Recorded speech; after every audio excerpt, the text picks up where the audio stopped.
Hello, everybody, and welcome to the Indiana State Police Roadshow. I'm your host, Sergeant John Perrine, the Public Information Officer for the Indiana State Police Indianapolis District. The Roadshow is brought to you by the Indiana State Police Alliance and Cops for Kids, a subsidiary of the State Police Alliance. For more information about our sponsor, visit www.indianasfinest.com. I want to thank our good friend Tom Trial for working so hard to video this show and get it put on the YouTube channel. Check out the Indiana State Police YouTube channel for lots of really, really cool stuff. Thank you, Eddie Garrison, Radio 1 Network Indiana, for letting us use the studio here and getting us on the radio across the state of Indiana. We certainly appreciate our partnerships with them. We're coming up on the holidays here, and my next two guests are here to talk about just that. It is some really, really cool things we all have heard with Shop with the Cop and all these different organizations, but you guys are a part of an organization called Shop for Kids. And allow me to introduce longtime friends of mine. We kind of grew up together as police officers from young bucks to where we all are now. But we have retired Hamilton County Deputy Todd Green. Hello. Thank you for being here. Thank you. And also Lieutenant Dustin Dixon, who is a sheriff's deputy from just north of Indianapolis here. And we certainly appreciate all the efforts that you guys have put in this. But let's take it all back to kind of where it all started, because it started with you under Hamilton County Sheriff Doug Carter. That's right. At the time. Yep. And you and Sheriff Carter said, hey, let's take some kids shopping. And man, has it really grown from that. Yeah, I sat down with him in 2009 and said, I have an idea. This is what I want to do. And he goes, I'm behind you, whatever you need. And it went from there. And so kind of just talk about the idea behind what you wanted to do. You wanted to just raise money and take some kids Christmas shopping. Well, to go further back, this all started with, so I was up north in the county on a detail, and I was talking to the mom, and we were dealing with whatever problem we had to deal with. And meanwhile, her little boy was in the front yard playing. He probably 3 or 4, and the only thing he had to play with was this kind of metal car that only goes back and forth, no steering wheel, no pedals, and it made me think of my daughter, who was about the same age at the time, who was at home riding her new Barbie battery operated Jeep. And so it just lit a fire under me that I'm in a pretty good position to help people. Being in law enforcement, you can do a lot of good things. And that's where it started. Yeah. And Dustin, I know that how you kind of got involved in the program was just because, Todd needed some help. Todd would get a lot of coworkers to sign up, which it was always a good time because we'd have a very full crowd. It was a very fun day. Typically, we'd have some type of Christmas party that evening. It was a good reason to celebrate. But I had talked to Todd after a couple of years, and him and his dad were doing a lot of the fundraising for it. And I just said, man, a golf outing would be huge, bring in good money, and maybe make things easier for you guys. And if I remember right, Todd said, well, I don't know anything about golf. And I said, That's right. I know about golf, and there's people that'll play golf, and we can make some money. So let's try a golf outing and see if we can make some money. And then if we get money, we'll, you figure out who needs it and how we're going to spend it, and pick these kids out and let us see what we can do to, raise the funds so we can take more kids and spend more money on each kid when we do go. So and that's awesome, because there's no shortage of generous folks that want to help, and your golf outing grows every year. And I think this year you said probably the biggest one yet. So kind of just talk about how people can donate and how that money's used. Sure. So we have a golf outing every year. Last year, or this current year, it was in September. We normally do it in the fall. It was at Purgatory Golf Club in Noblesville. Next year, we've already got it set for September 30th, and it'll be at Sagamore Golf Course in Noblesville, which if anyone hasn't played in our outing before, Sagamore's a private course. So just the opportunity to get on there is, it's hard to get on. It's pretty reasonable. It's $600 for a foursome. We have a live auction the day of the golf outing, along with some silent auction. All of the money we generate goes directly into the program. So we have very, very little overhead. We have a mailbox that we rent at the UPS or the USPS store. Very little overhead, so we are able to use a large percentage of this on the kids that we take shopping. And one unique thing about your charity is when you talk about overhead, there's no paid positions. You're not paying somebody to run the charity. You're not paying any companies to handle it. You're all handling it in your off time, off duty time. That's right. All you're giving is your time and maybe a little bit of money out of your pocket. But Correct. also there's a lot of businesses out there that say, hey, here's what we'll give you for the golf outing, but also here's some extra, like here's some donations that you can raffle off or whatever. Sure. So here's two things that you're asking for is, if somebody feels compelled and they want to donate, they can find you guys on Facebook. They can find a website. We don't have a website yet. It's being developed, but we have Facebook, and then we have a Venmo account. It's easy. It's at The Real Shot for Kids. They can, Venmo $5. They can Venmo $25, Right. whatever they're able to give and comfortable with. And they know that it will stay local. And despite Hamilton County is having a reputation of very affluent, there's also a lot of families there that aren't affluent and that are living in not good conditions and paycheck to paycheck. So it's good that it stays local in that community. Yeah, so Shop for Kids could be found on Facebook as well. And if you are listening to the show and you're compelled and you don't know how to get a hold of them, get a hold of me and I'll put you in contact with those folks. Again, no donation is too small. Every single penny goes to helping these kids. And that's what I want to talk about next is the actual event, because unfortunately there's no shortage of families that need the help.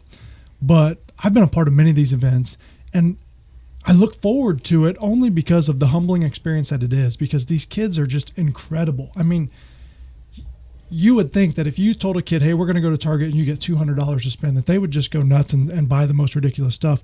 And I found that's just not true. They buy things they need.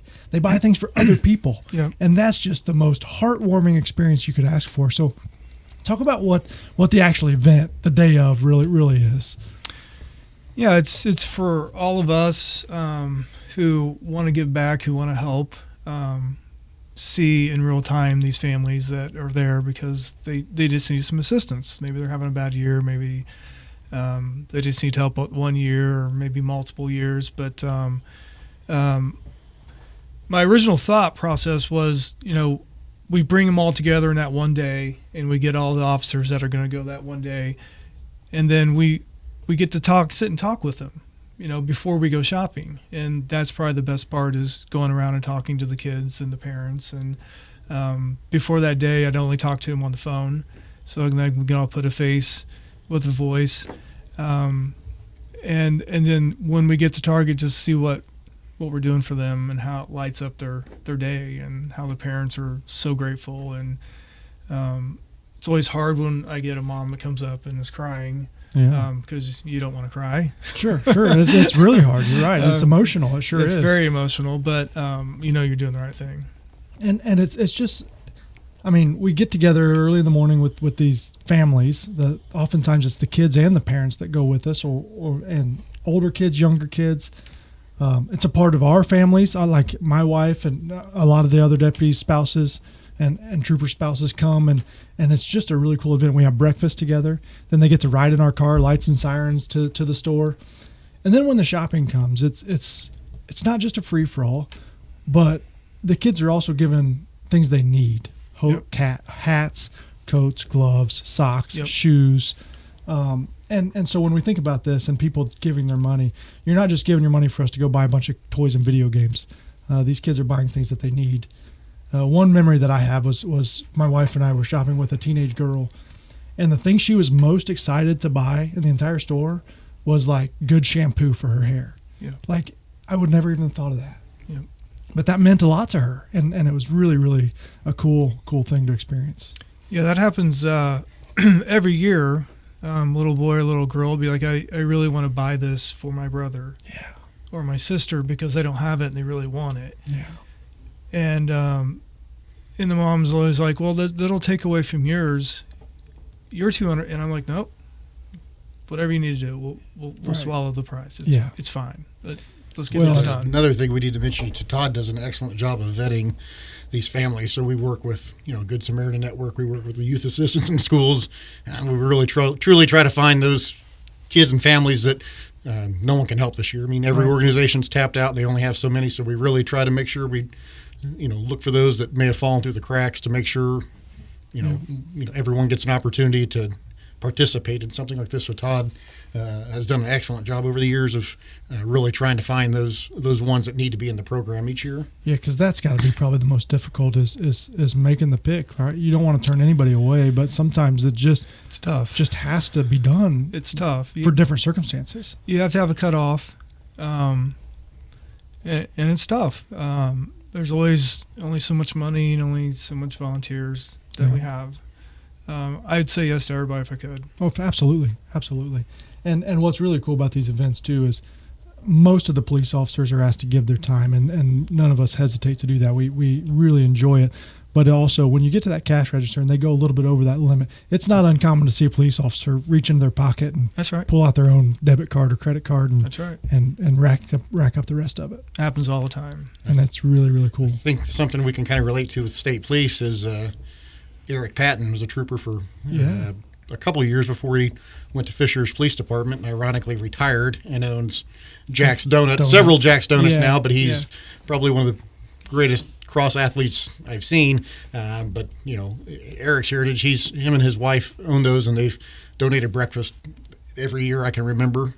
So even officers that are no longer active, that are retired or have gone elsewhere in their careers, that we're still able to use their resources and their time and treasure to help. So it truly is a all hands on deck, and anyone that has something to offer, we'll talk and try to whatever they can can offer us, we'll try to use what they can do for us. There's tremendous value in those resources because maybe somebody or a business can't contribute financially, but like you said, they provide donuts. Well, that saves you a couple $1,000s and you get to feed everybody. And that's more money that we can put into the program. That may be 20 more kids that we can take shopping. And so that's a big deal. Knowing people's big. I know that when we started the golf outing, I had no idea how to do it, and Dustin took that over. Yeah. And he knew some people that had already done some golf outings, and so knowing people, having connections, and everybody coming together to want to help is huge. Yeah, and again, the experience of this, and so Shop for Kids is what this program. There's programs across the state, across the country, through FOPs and through different departments, and all of them are worthy of your time, your effort, your financial contributions. But Shop for Kids is a big one. It's near and dear to our hearts because it impacts all three of our communities, and these are lasting relationships that we build. Sometimes I see these kids, these families later in life, and they never, ever, ever forget that day and that moment that they got to go spend the day with a police officer. That's right. They don't forget. So really cool. So you're coming up on 15, 16 years of this since 2009 when you started this. 2009 was the first year. If you had to guess, how many kids in the last year do you think, or in that time, have you taken shopping for Christmas? When you average 50 a year, probably? I would say we've averaged, I'm going to go 45 a year. Yeah. Obviously, when we first started, it was much smaller, and it's grown, and then it fluctuates from year to year. So I'll say we average 45. Yeah. So this year's event's coming up next weekend, December 9th, and you very well, if you're up in Hamilton County, could see a line of 40 or 50 police cars with their lights and siren on coming through town. We hope. Enjoying it, loving every minute with kids in our cars, and we show up at the Target down in Fishers. They're so great to us down there at that Target. And we spend a couple hours. Them since the beginning, I think, and they've always been Target from day one. Great partners. Yeah. Yep. Yeah, and so they don't close their store, but they certainly accommodate us, realizing that we're bringing a couple hundred people potentially within a couple hours. So again, where can folks find you guys to donate or to find more information about your charity? If they have Facebook, you can go to Shop for Kids. I'm sure if you type it in Google, it'll come up. And then Venmo's at The Real Shop for Kids. If they, like I said, any donations, $5, $10 will pay for a toy or a new shirt or pair of socks. Yeah, so oftentimes we help people on the side of the road change a tire, give them a ride, and they're like, well, what charity can we donate? And so if you're a police officer out there and you don't know, steer them towards Shop for Kids, and they'll donate in your name. And we certainly appreciate every penny. Doesn't matter if it's $1 or $5 or $500. Every single penny is going to help a family in need around the holidays. And so, how many kids are we trying to take shopping this year? 52. 52 kids. Now think about that. That's an incredible number. It's a drop in the bucket to the amount of families that could use the help, but certainly changing Christmas for 52 families.